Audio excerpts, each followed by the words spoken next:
Hey everybody, it's Sherry and I'm back with the Legend Actually podcast. Thank you guys for tuning in and welcome back.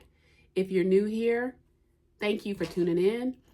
Want you to know that over here, we do reality TV recaps, pop culture, and now we're getting in doing some riveting interviews. Stay tuned to part 2 of Design Your Wealth Mindset. We will be featuring a fellow co-host of Morgana Jones this month, talking about more of those good gems that you can find in that book. So guys, please come back and join us on that. I will be dropping information on that soon. But today, guys, we're going to catch up because sadly, it's been a couple weeks since I've been on. First, let me say, again, thank you guys for coming back. I have not been as consistent as I would want to because, as I've stated many times, life just keeps on lifing, guys, and we've had some health issues in my family. Thank God everyone is on the mend, but it did require my time to be away to help family out and to also take care of some of my own personal health things. So thank God for another day. Thank God that everybody's on the mend. And thank God that I'm back here with you guys. So I have been posting that I was going to drop a video on Perfect Match Season 2, last episodes and recap. So we're going to talk about that today. Also, Real Housewives of New Jersey. We're going to catch up on what's going on over there with the whole Danielle Cabral and Jen Aiden fight and just kind of like how the season is progressing, what we think, what our thoughts. Let's also talk about those BET Awards that aired Sunday, guys. Child, I'm going to give you my thoughts. Just the highlights, guys. This is just a catch-up session, if you will, guys. So bear with me as I kind of go through my topics and kind of give you my thoughts. Of course, you know I'm going to always ask that you talk back and hop in those comments and let me know what you're thinking about all these things that we're going to talk about today. I also want to give you guys a heads up. Got a new good crossover episode coming up between myself, hopefully my co-host Bria, and the guys over at Goatcast Podcast. I don't know if you guys have been checking out Clipped on FX. It's currently airing on Hulu. The whole season is there. So if you haven't, you got time to catch up so you'll know what we're talking about. The show Clipped is actually about the LA Clippers and that whole scandal with their former owner, Donald Sterling. Y'all, I am no guru on all things basketball, but I do love a good show, scripted and unscripted. And I will say that show is really good. So I'm going to do my little recap thing, and then I'm going to have my resident experts in all things NBA to join me. And we're going to talk about the show. Then we're going to get into the Clippers. You know, it's been stated, guys, that they're the most cursed NBA team of all time. So we're going to talk to them about kind of why that is, get their take on things, and I'm going to tell you guys what I thought about the show. So, guys, I hate to do this. I hate to even have to say this, but we're going to start the show off with our condolences sent out to the family of KeKe Jabbar, who is one of the stars of Love and Marriage Huntsville. Sadly, guys, it was reported that she passed away on yesterday at the age of 42. Too young. Way too young. The blogger Marcella Speaks was the first one to drop that information, and she stated that she passed away yesterday surrounded by her family with love, and an issue was put out by the family to respect their privacy. Letitia has put out a statement, who is also her cousin and co-host on Love and Marriage Huntsville. Y'all, I was extremely saddened to hear it. We don't recap Love and Marriage Love and Marriage Huntsville. Forgive me, guys. But I do watch, and I have watched since season 1. And KeKe was a very interesting addition to the show. She is a cousin of Letitia Scott, and sadly, they were at odds. I hope they had found their peace before she transitioned At any rate, if anything, this shows us a few things. It was known and stated on the show that KeKe did struggle in her past with substance abuse, though she had stated that she was in recovery, clean. No cause of death, of course, has been released. And so we're not sure what that was about, what happened, but she has definitely passed away. It was confirmed. And if anything, guys, like I said, the takeaway is to tell those that you love them, to always be kind because you don't know what people are going through. And to remember that grudges and things that may keep you from,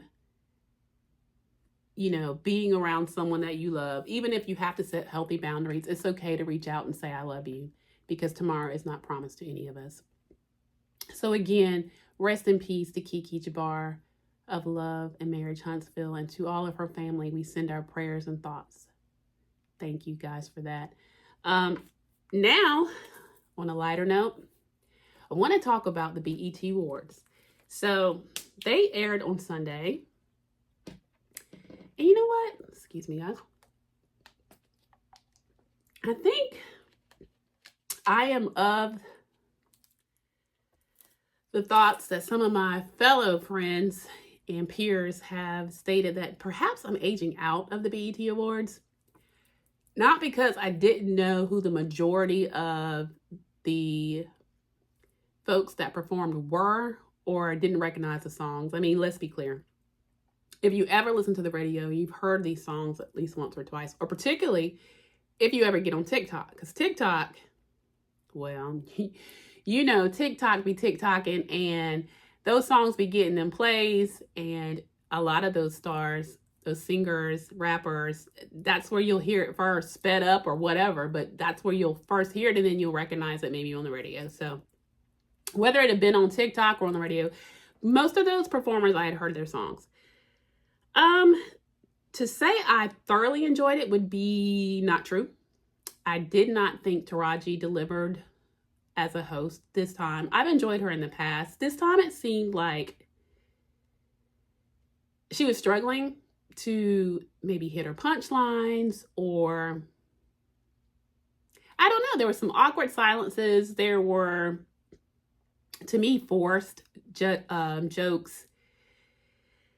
It just didn't feel, I don't know. It just didn't feel, I won't say authentic. It just didn't feel fun, and it felt forced, if you will. Okay, that's the word I'm looking for. It felt forced.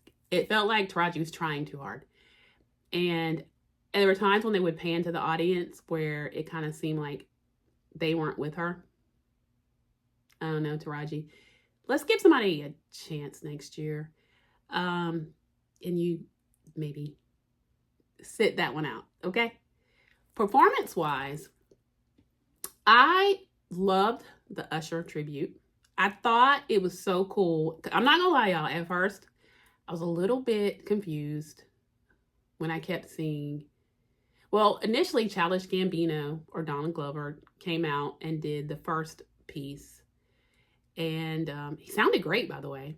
And then the ladies were the ones that brought down the tributes. And what I then started to realize and enjoy is that each one of the ladies that performs, you had Keke Palmer, you had Summer Walker, Marsha Ambrosia of Floetry, you had Tanashi, you had Chloe Bailey, you had Tiana Taylor with Victoria Monet, which I thought was hot. Tiana Taylor did that.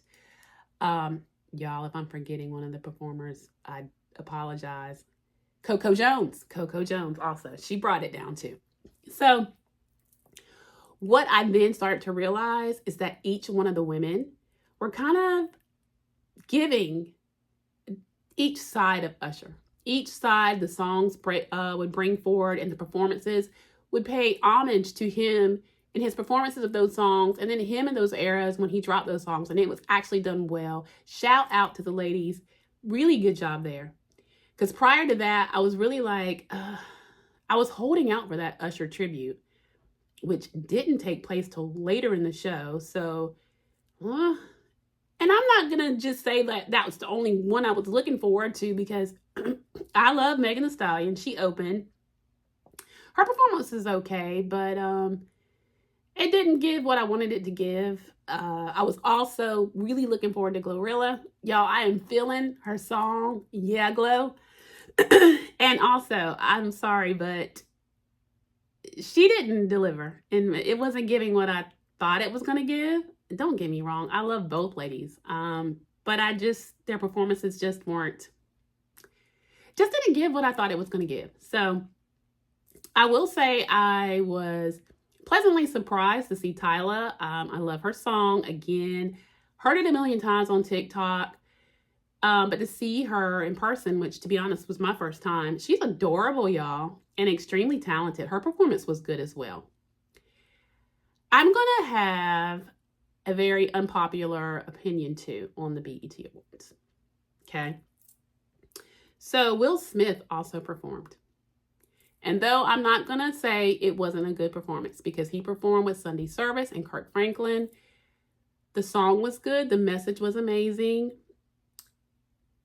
And of course, Will Smith, he can always deliver a good performance, be it via song or on that screen. But for me, I'm going to just say it, guys.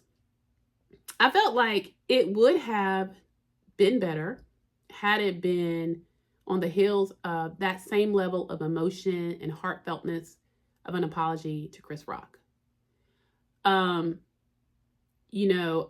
I could be wrong, but I have not seen him publicly apologize to that man. I know that he did apologize to the Williams family. He's apologized to the Academy. He's apologized to his family and his fans, but I really haven't seen where he has done so to Chris Rock.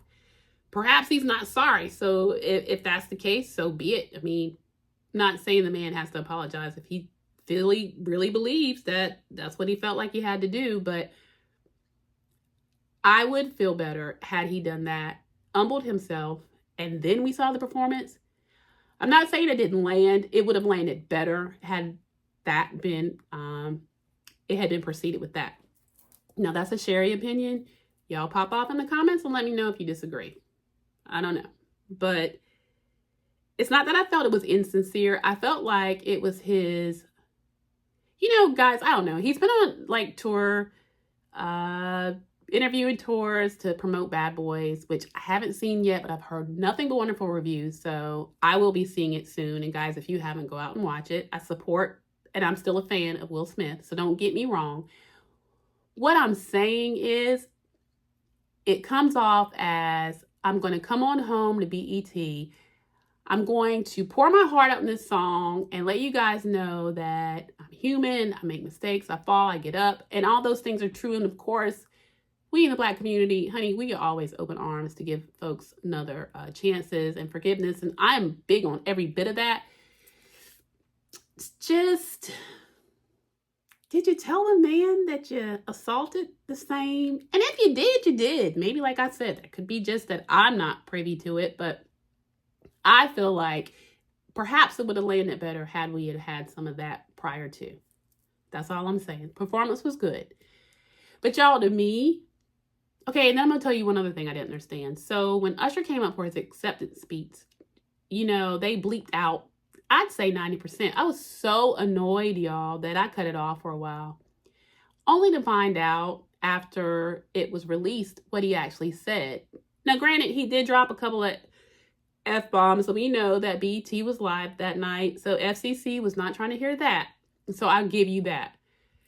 But the majority of it was not riddled with a bunch of curse words. So I don't see why they couldn't have let him say what he wanted to say. It was his night. What he said to me was beautiful. He was basically giving the flowers to the men that had been a support system, also to his mother. He shared with us about his father and the fact that he felt that his father didn't love him, and that as he evolved as a man, their relationship somewhat changed. But I think that was information that, we all could have loved to have heard and to, got a different side of Usher. He seemed really happy for the awards, really thankful, grateful, and really expressing himself as his evolution as a man. So, BT, I wasn't feeling you on that either. Now, one of the biggest highlights to me was the Lauryn Hill performance. Y'all, she still has it.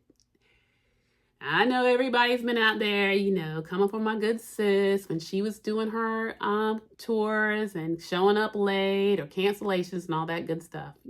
Again, let's all be kind because we don't know what people are going through. Though that's not professional, not making excuses, but Miss Hill brought it on Sunday night. She was accompanied by her son, YG Marley. And then, y'all, the highlight was a mini Fugees reunion when she brought out Wyclef Jean. It was great. And guys, if you haven't watched it, go watch it. It was really good.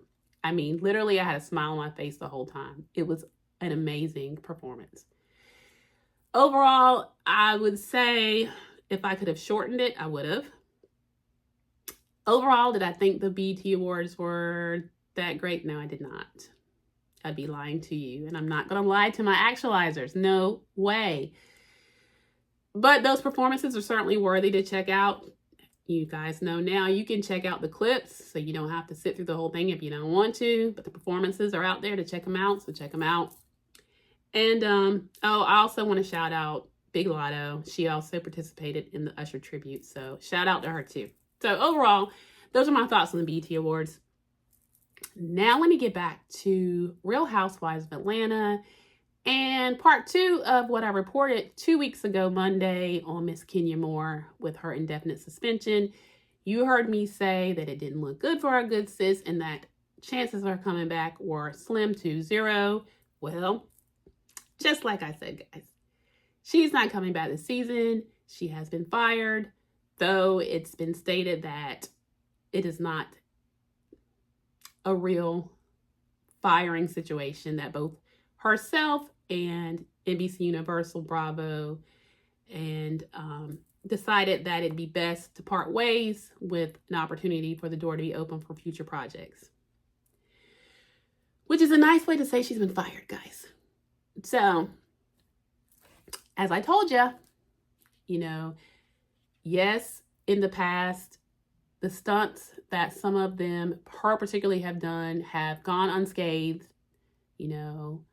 undisciplined, and in the climate that Bravo is experiencing now with the lawsuits against Andy Cohen and just the atmosphere of some of the allegations from the housewives, Bethany Frankel's, pursuit to get a union for the housewives and Bravo Lebs and fair treatment and safer work environments, hence, the alcohol, the drugs, the alleged allegations against Andy Cohen. It was not the time nor the place for those types of antics. And for those of you that don't know, and I find it hard to believe at this point that you don't, Miss Kenya Moore, while she was filming on Real Housewives of Atlanta, I think they said it was right around episode 3, and she was to be featured on her hair spa's grand opening. She decided that was a good night for her to expose her co-star Brittany Edie by displaying on large, blown up pictures that were displayed around her event of Miss Brittany Edie in a compromised position, very sexually explicit, performing some sort of inappropriate or, a sexual act on a male. And it was considered revenge, PORN. And let's just be clear, the law states that is against the law.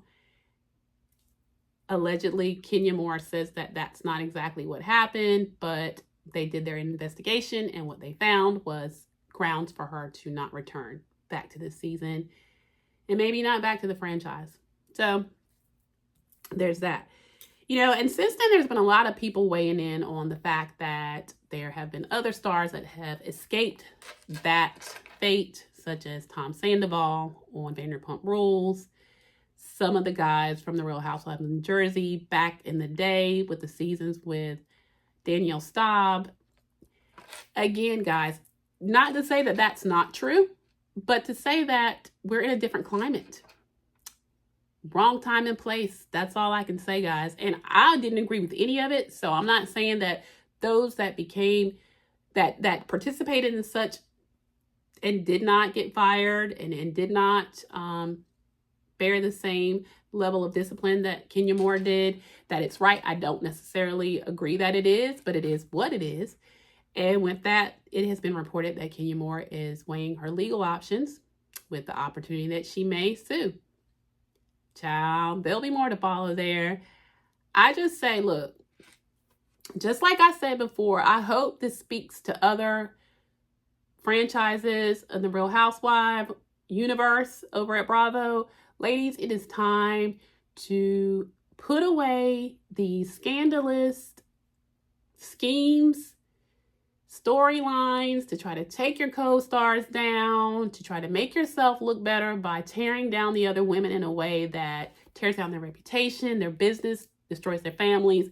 Y'all, it doesn't require all that for us to watch. Sure, we don't want a boring season, but to us, I can speak for Sherry, I don't want to tune in and see, women destroying other women. Now, some good shade, sure. Verbal assaults here and there, not even assaults, verbal disagreements that, send out the funny little one-liners like they used to have back in the Nene Leakes and Sheree days, or the Kenya versus Nene, or the Claudia Jordan versus Nene. Okay, yes, I was here for all of that.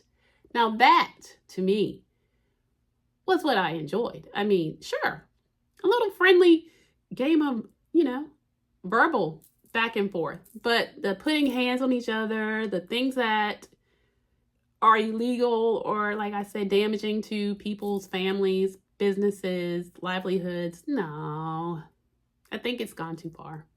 And I think that message was properly conveyed by sending Miss Kenya Moore on her way. Kenya, I hope you learned, good sis. I know we'll see more of you. I just don't know that we'll see you on Real Housewives of Atlanta. So, now, what does that mean for the future of Real Housewives of Atlanta? Y'all, we're just going to have to wait and see. They caught up with Miss Sheree Whitfield while she was out and about, and she weighed in because Kenya is getting support from other housewives, current and former.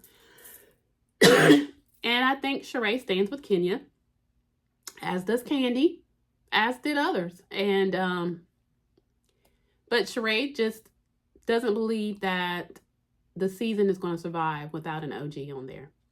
So, when asked, I think Sheree said she would be willing to dust her peach off and come back, for the right dollar amount. We will see. Cynthia Bailey still remains a friend of the show. It's early in the season for them to shake it up. If they need to bring someone back, they can. We'll see. Y'all, I don't even know if they did, it would help at this point. I don't have a whole lot of hope for Real Housewives of Atlanta. I will say, if they do proceed with filming, which I have been, what I've read and what I've heard, it appears that they're going to. But what product we're going to get, I don't know. It's highly likely that the part in which Kenya did play will be edited out so that we won't see the hair spa debacle. All that's going to go away. And they'll pick up the storylines, whatever Portia can speak of, because, she's currently fighting with Simon over even being able to speak on her divorce, filming at the house, using the car. I mean, talking about their issues, like, child, I don't know. Look,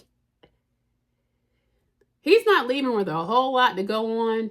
I'm not saying that's all she has, but child, that's what we were here for. We wanted to see how she was doing in her new marriage and her new life. And then it all kind of went down south when she, signed that new contract. Listen, we're just going to have to wait and see. And like I said, when and if they drop it, and I think I've been told it's not going to drop until either the end of the year or maybe the first part of 2025. So there's time. And as things unfold, I will be here, I promise. And I will bring that to you guys. More to follow there. And now, guys, we are going to move on to Real Housewives of New Jersey.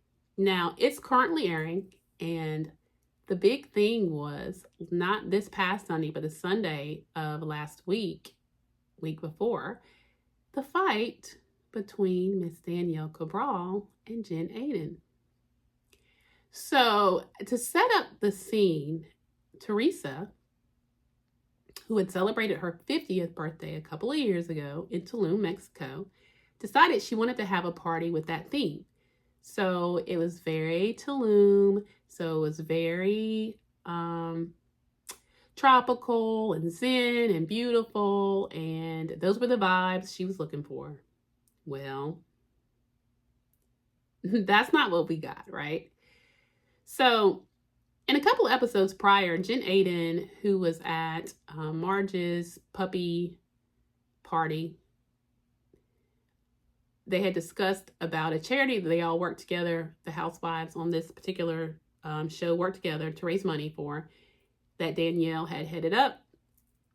And at this party, the puppy party, where the puppy was turning whatever age, so everybody brought their dogs to the party. At that party, they discussed where Danielle had mistreated her hairdresser, who was actually in attendance of the party, and she explained her side, stating that she was at said event and wanted to get into VIP. She was not only asked to be removed from the VIP, but she was removed from the event. So from that, I suppose Jen stated that it just didn't sit right with her. She did not like the treatment that Danielle had shown her hairstylist. And in addition, she said something about how she had helped and how she did not put Aydin's plastic surgery information on the step and repeat. All of it, y'all, to me sounded a little bit ridiculous. I've even heard accounts that perhaps this fight was contrived, set up, faked. I don't know. But at Teresa's Tulum party, the two of them got into a confrontation where Jen confronted Danielle about her hairstylist and the treatment of her hairstylist, and that night of the charity event, and how she would have paid for things off front. She accused Danielle of taking money off to pay back in her pockets for any money she had put out to throw the event and not putting all the money towards charity. Danielle, of course, stated no, she paid her vendors first, and then whatever else was left was toward that charity. Difference of agreement on how they should have handled that. Y'all put in the comments, what did y'all think? I mean, if you were throwing that event, did you think it was a bad idea that she paid the vendors out of profit and then left the rest for the charity? Or do you agree with Jen? Should she have paid for it out of pocket and then all proceeds? I mean, I guess if you can, you should. I mean, Jen Aydin, with her husband Bill, they seem to have a lot more than Danielle Cabral. So I wasn't mad at her. I mean, take care of your expenses and any profit goes to charity. I think whatever you gave, not to line your pockets, but to pay out, the expenses of the event, I didn't see anything wrong with it. But I don't know, guys. You can pop in the comments and let me know what you think. Also, weigh in on what you think about the Kenya Moore and BET Awards that we just talked about. But the fight itself, of course, y'all, Jen made the first push. And so from that aspect, we all saw it. She started it. Danielle finished it. It was broken up. And I ask you guys, what do you think? Do you think then Jen should be removed from the show? My thoughts? Yeah. Yeah, because again, I see the pattern, right? We've talked about this. We just talked about Kenya and, the lengths she went to embarrass her co-worker for revenge for whatever they were beefing over the season. We talked about videos ago about what happened with the Real Housewives of Potomac with the castmate bringing in a friend of hers to confront one of her fellow castmates and it ending into a physical brawl where one of the ladies that were filming got hurt and had to go to the hospital. putting hands on each other should not be a part of it at all. And the fact that they couldn't have talked it out, argued, or like I said, you can beef and argue and throw shade and do all that stuff without putting your hands on each other. So, there's been a lot of people that are wondering, like, what's going to happen with New Jersey? I told you that they were not going to have a conventional reunion, but now I had said that I thought that there would be some sort of interview type thing in the end where they may interview this one or that one, and that would suffice. And I was semi-right, because the way that it's been stated that it's going to be handled is it'll be Melissa Gorgon and her camp interviewed, and then Teresa and her camp interviewed. But y'all, let's be clear. If they can't get it together and film together and it not be a pick a side type of situation, I'm not speaking to you, so you can't speak to this person. And y'all, if we don't get out of middle school, really, I'm tired of it. It's exhausting to watch. It is no longer enjoyable to even watch. And it is actually insulting to my intellect. So my opinion is they shake up the cast. And look, I love Teresa Giudice like everybody else. She is the OG of New Jersey. She is what made Real Housewives of New Jersey. But overall, it's not working anymore. So whatever they need to do to get the franchise to a point where it's enjoyable to watch again, so be it.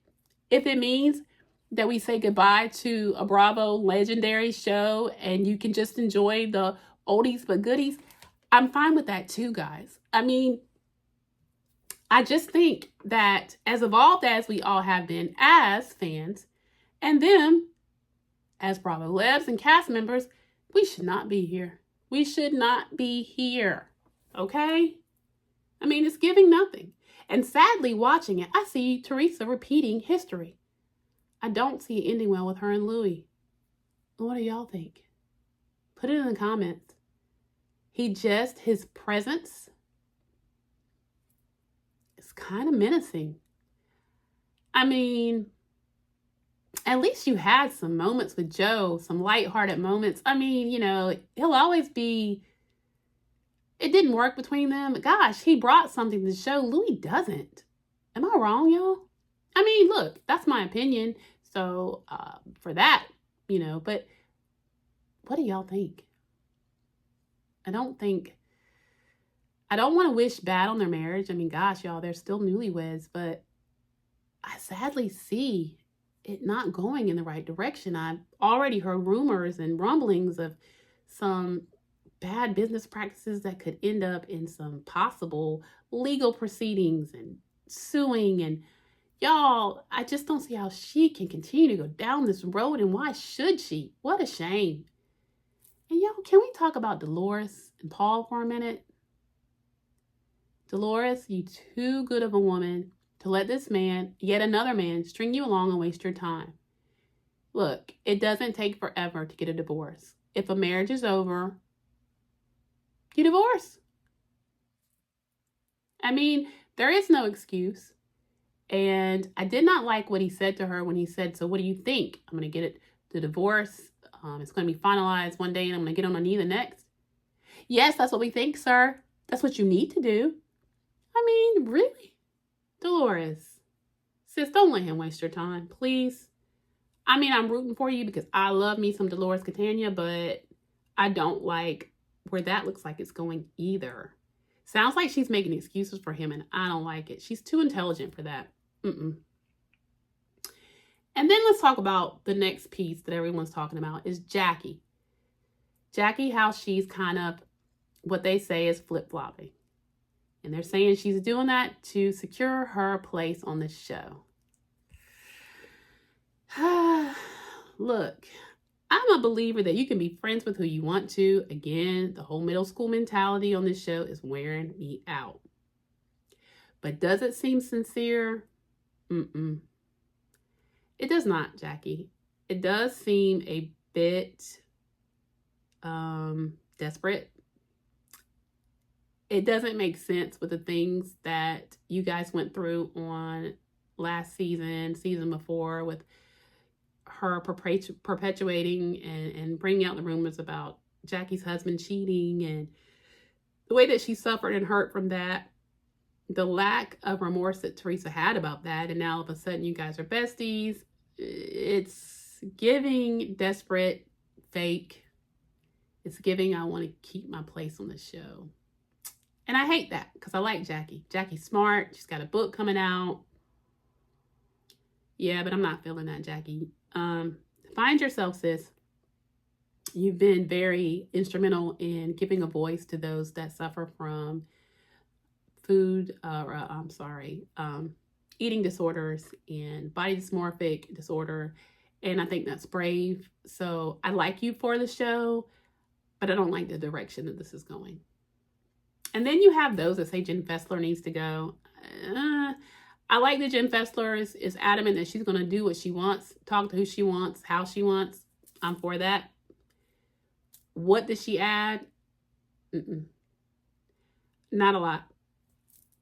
And then Marge, same. You know, you can get so wrapped up in wanting to be right or disliking someone so much that you just want to prove how awful they are. But y'all, it's like they all get stuck on the same broken record. Every scene they're talking about Teresa as if she's the devil himself. I don't know. I mean, it's so ridiculous. You can not like someone and, you know, statewide, get through it, whatever. Y'all, I just don't know. I'm tired. I'm tired of things between the Gorgas and, you know, her. I hate to see a family torn apart. I'm just tired. It doesn't bring me joy. I don't want to regularly recap it. When there are something noteworthy that happens, I will hop on and talk about it, just like I did the fight and my 2 cents on where we're at. But I'm not feeling it this season. You know, I all the things that I love about New Jersey are no longer present. So there's that. Put in the comments, guys, what your thoughts are and let me know what you're thinking. Are you watching? What do you think about Jackie and her flip-flopping? Does it look desperate to you guys too? Let me know.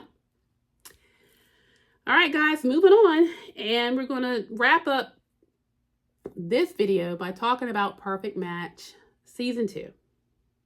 Just as I had promised a couple weeks ago. Okay, so I'm sure you guys have all watched now. So this is a spoiler alert if you haven't. But I'm going to give you guys just a quick down and dirty so we can get through it. Because I'm not going to hold you long. And, but I am going to invite you back next week because we're going to have more to talk about. So Perfect Match Season 2 started off good. Like, I was hooked. I was excited about something that was fresh and something in the reality TV genre that gave me that, ooh, I want to see the next episode. And then they dropped the last ones and I was like, you got to be kidding me. Really? Y'all, I felt duped. So, quick highlights. The last few episodes, the girls and the guys were split to go off to have their girls and guys day where they were tempted by all the singles that were voted off the island and or hadn't had a chance to come through. Child, the biggest one, Harry, who messed up with Melinda.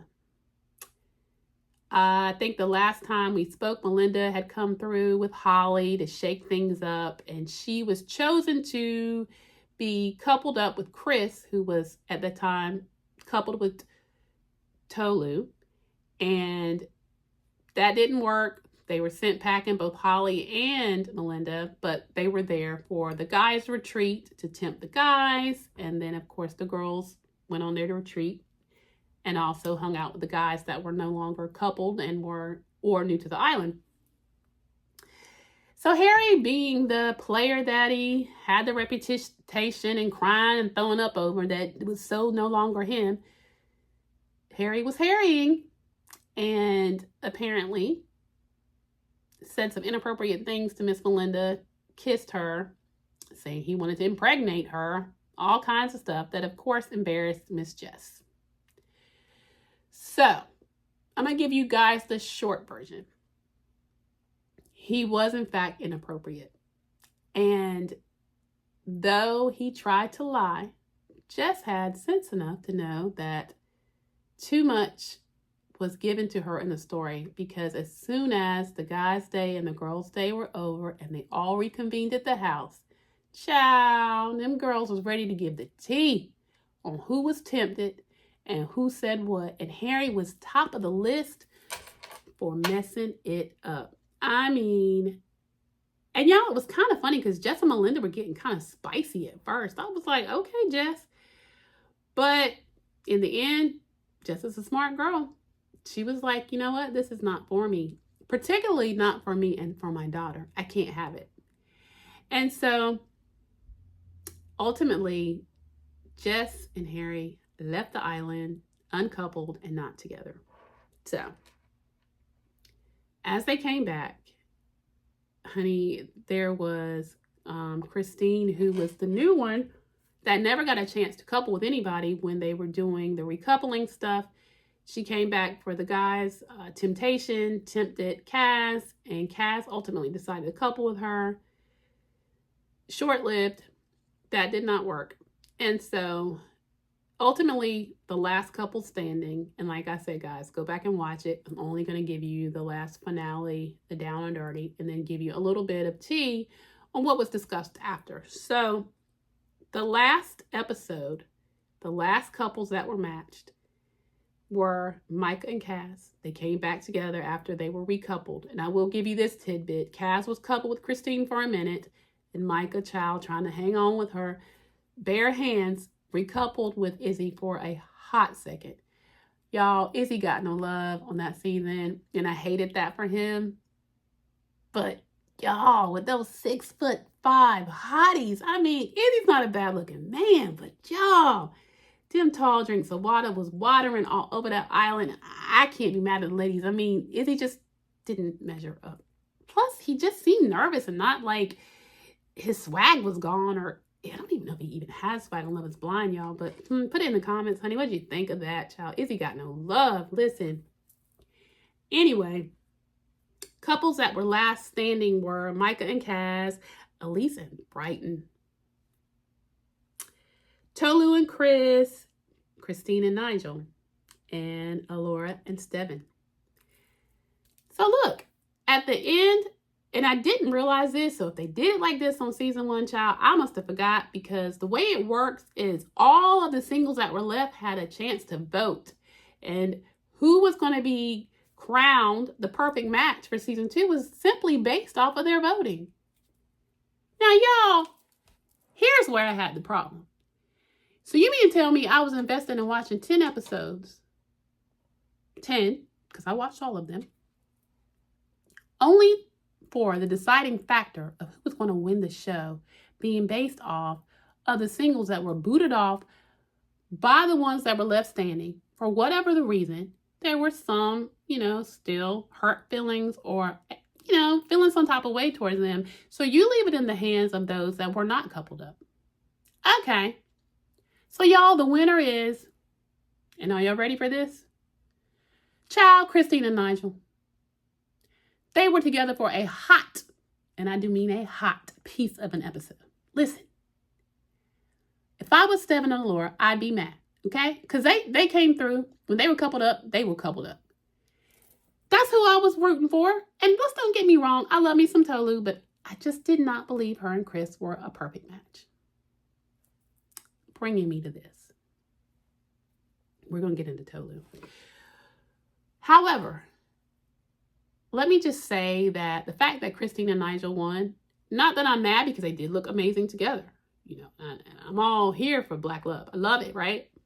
But y'all, they just got coupled. How are they the perfect match when, literally they found themselves together because she was mad at Kaz because Kaz was, on the fence with who he wanted. And the minute she went on her little date with Nigel, he went back crawling to Micah. Child, the whole thing was foolish. You need to go watch it, and then you need to put it in the comments and let me know what you're thinking.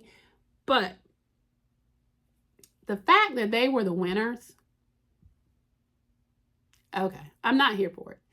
And supposedly they're going to have a Where Are They Now special. If it's not already available, it's coming soon. Made no sense, y'all. It was a very much insult to my intellect. Even the guys and girls thing, that was some bad acting. Them guys was crying more tears than an infant baby for what I don't know, because child, wasn't nobody in love like that fast. That was a lie. Y'all go watch it, honey, and put it back in come on in the comments so we can talk about it, please, because I was not impressed. Y'all really tried it, okay? You wasted my time. Tolu. So, Tolu came to us by way of the trust and found her way on Perfect Match Season 2. Fan favorite, clearly. Tolu, absolutely stunning, beautiful Nigerian woman and beautiful Black queen. But there are many that say, that she shouldn't have rocked her short hair. She wears her hair cut really close. You see her right there. She's lovely, honey, because everybody can't pull it off, but she did that. I mean, she's got a stunning face. But there are those that say, listen, there is no place.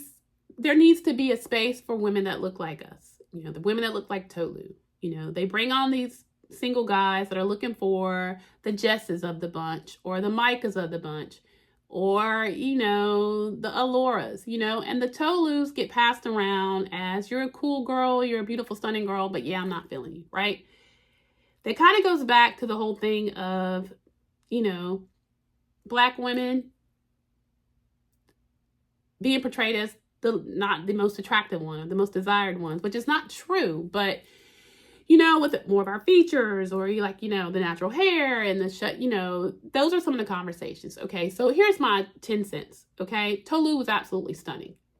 I agree that there should be included men that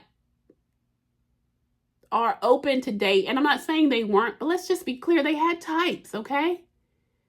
It was like, even she admitted, like Dom, that was a waste of time, y'all. Dom likes a brunette, just looking type of woman too.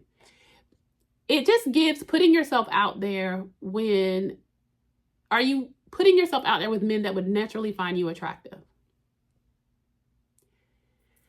So, what do you guys think? I agree there needs to be more diversity on both sides. Diversity as far as what types, who dates what, who, whatever. I mean, I don't know, open it. I didn't like that either.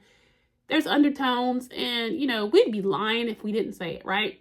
Let's don't lie. Let's be honest. Let's have a real honest conversation, guys. What do you think? Was Tolu set up to not find love because, the guys just didn't find her as attractive as they said? I think Chris truly did find her attractive. And again, she was a beautiful woman. I'm saying, let's be clear. A lot of times we know that particularly a lot of the brothers out there would like to date more of your biracial types, mixed adjacent, whatever, and that perhaps she didn't fit that mold.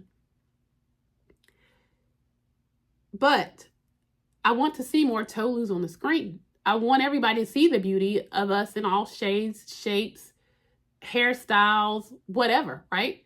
So representation is huge. I would just like to have some men that really appreciate our beauty.